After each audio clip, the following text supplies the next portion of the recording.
Good morning, or good afternoon, or good evening, or whatever time you're watching this. Good that. I was not going to make a video, or, well, I guess this isn't a video, but I don't know if you can tell, like, just how happy I feel. I am so filled with gratitude right now. I can't even tell you, and I just wanted to share. So, there's this little dive bar that I go to. I found it. It's right by my mom's place, her new place. And, I started hanging out there because I was under so much stress, and I would go there. And I have just made all these friends. And honest to goodness, they are the best people ever. I always said, so when you go in the back, there's a fence all around it, like you can't see over it. So they have like a patio. And I always sit out there, and I called it the land of the misfits. I've been looking for this place forever because I never feel like I fit in sometimes. And so I said, I know there's a place where all the misfits go and we're all going to get along. And I found it. And within these like walls or the fence or whatever, I found this group of people that have lifted me so much, I cannot even tell you. And it's because Joy moved in to her new place, and it's literally like 3 blocks away. And so I've been going there all summer, and I quit going for a while because I've been so busy. And but I can go there at any point, even just by myself. And I'll be sitting outside by myself, working, editing my video or whatever. And then all of a sudden, somebody I know will come in. And like you think if you go to a bar, you're going to feel uncomfortable or something. And I know the bartenders now, and they're like, hey, Tracey, hi. I feel like Norm from, what is that, Cheers? But we're all like that. Like, the bartenders all know what you drink. And so tonight, Kelly, it's one of the girls, and she's a single mom, and she comes up there sometimes just to de-stress, and I've been a single mom. I totally get it. And we had talked, since I met them. They know my whole story. And it was just so special. She said, because I had told her when my brother was dying, he had an awake wake, because he said he wanted to hear all the good things that people had to say to him.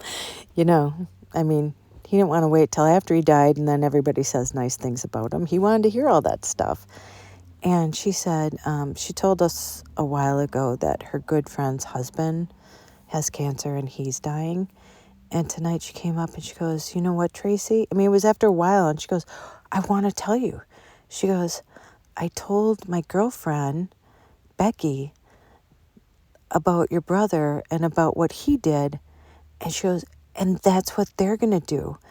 They're going to have like a Zoom thing and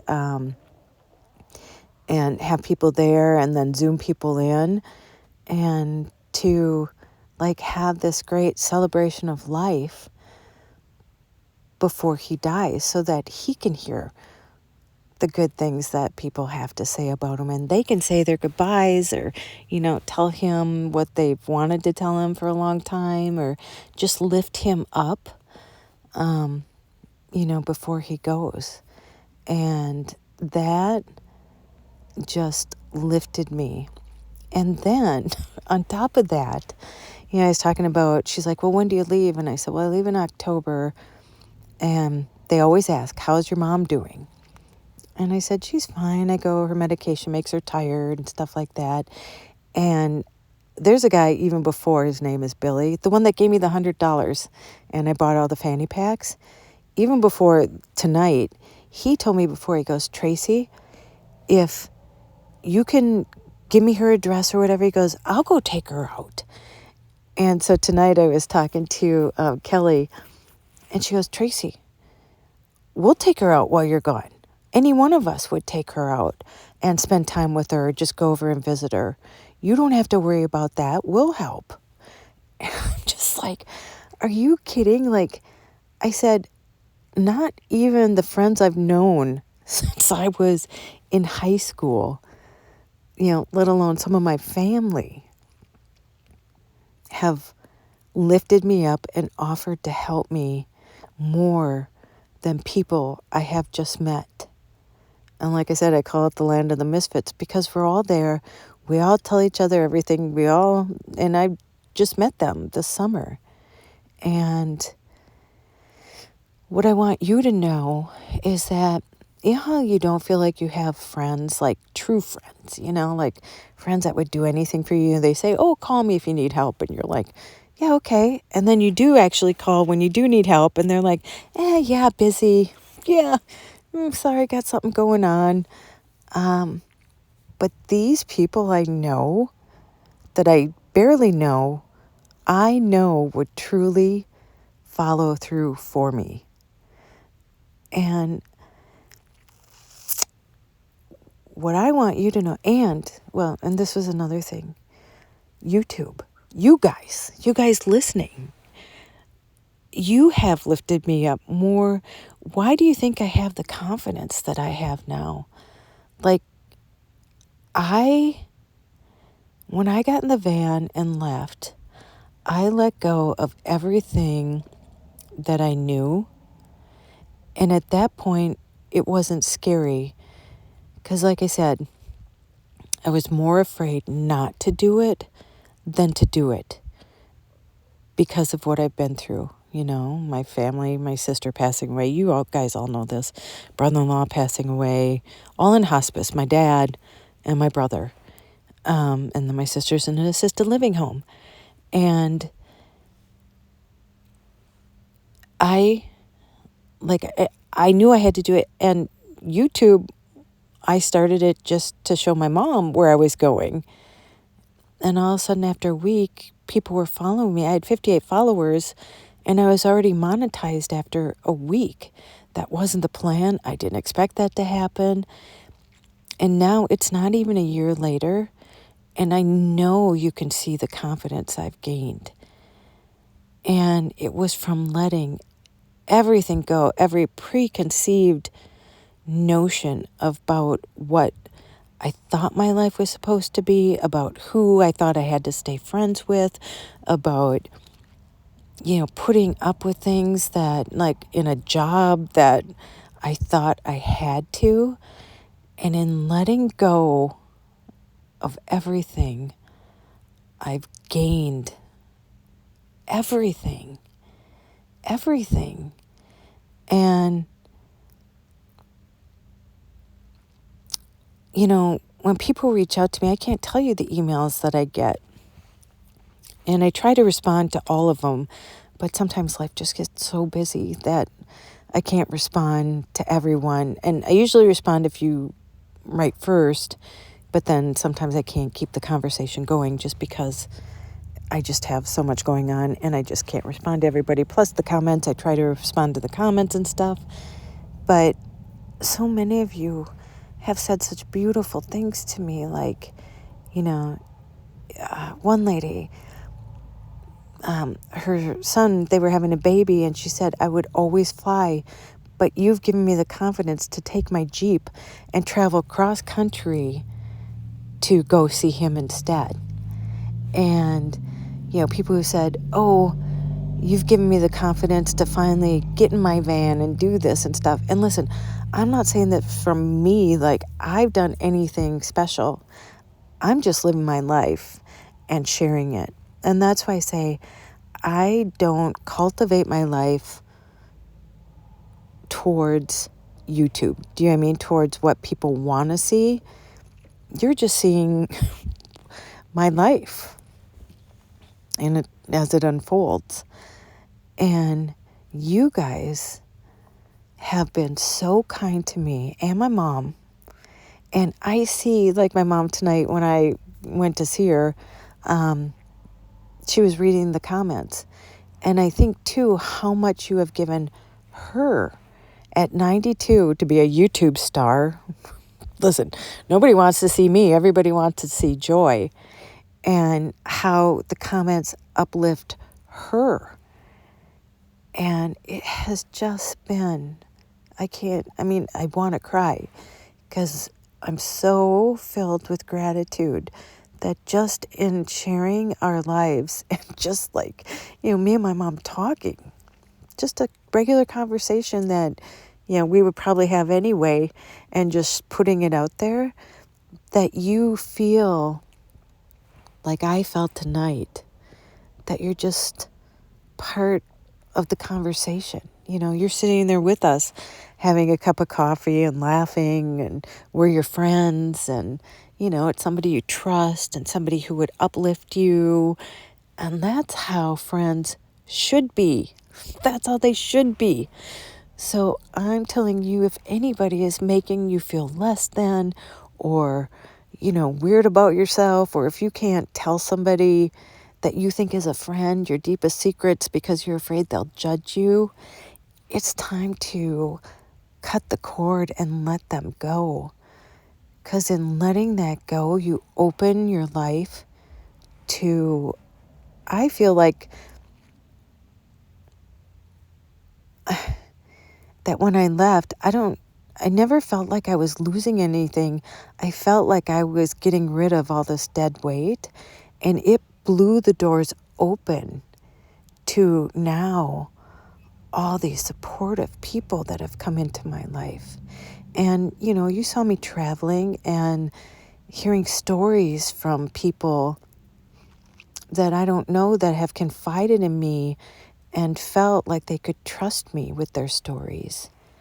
And I just want you to know, because I didn't know before. I thought that these people were like close in my vicinity. These were people that I grew up with. These were people that I was married to or had a kid with, but treated me like crap and made me feel worse about myself.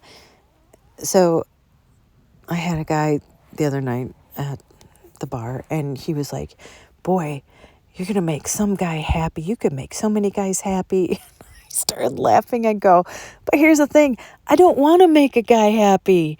I tried that. It didn't work.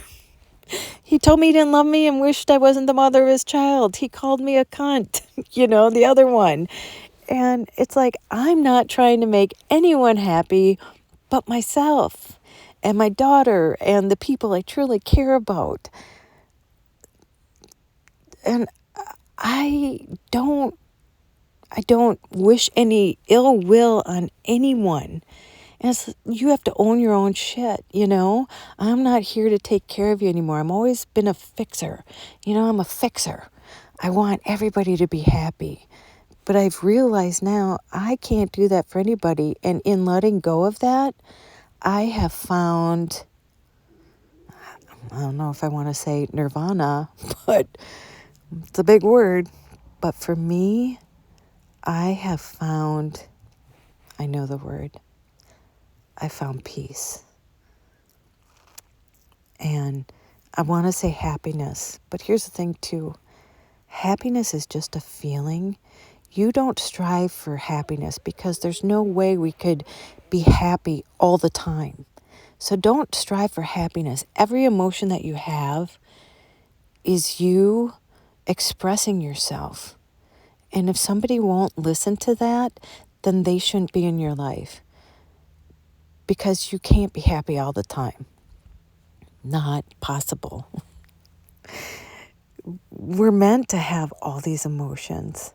But if you can find people that you can surround yourself with that will listen and then lift you up when you're feeling down, and share the good times, share the happiness, and celebrate that, and celebrate those wins in your life.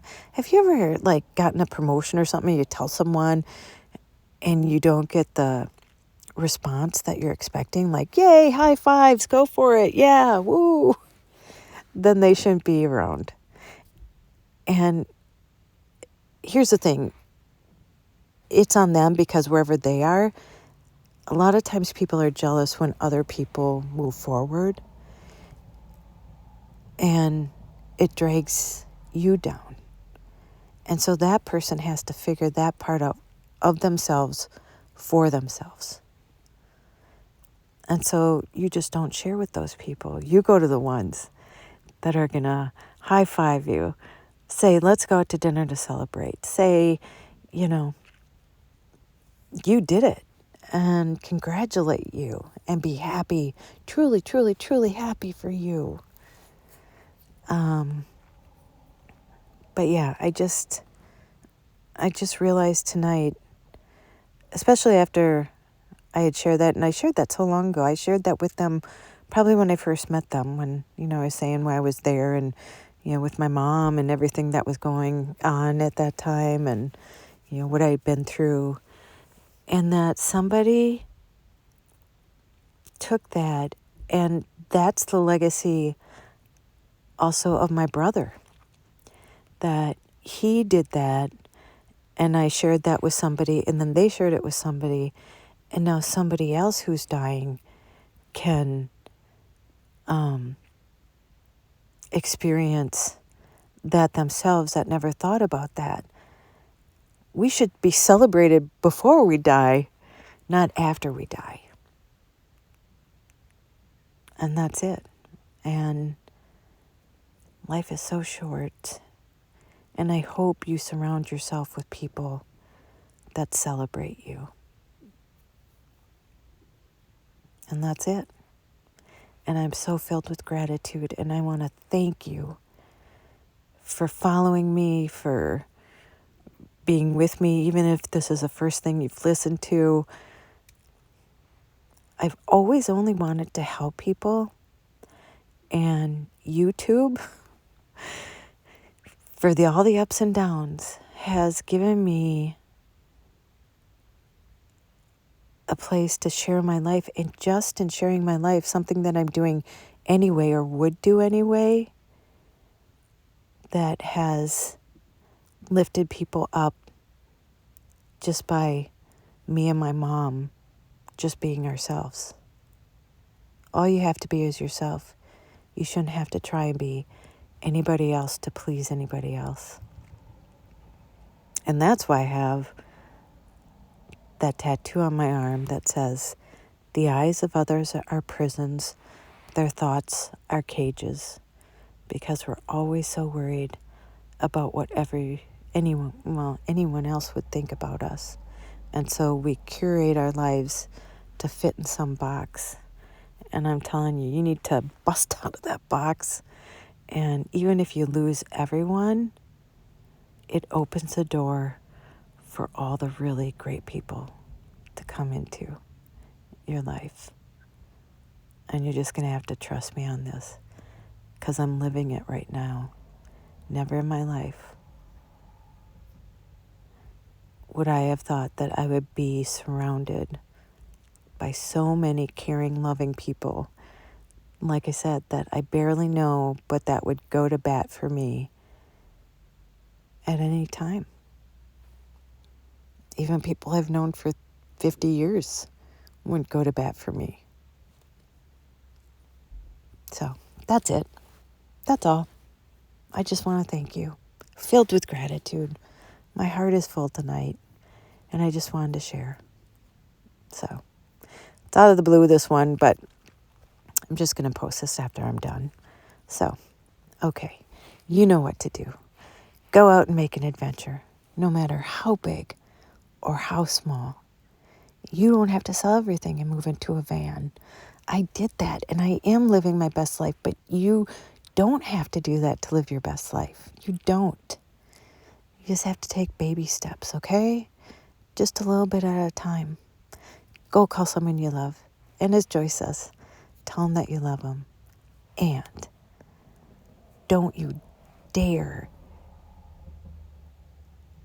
forget that you're magic. And do not put up with anyone that doesn't also think you're magic. All right. I love you guys. And I'll see you in the next one. Bye.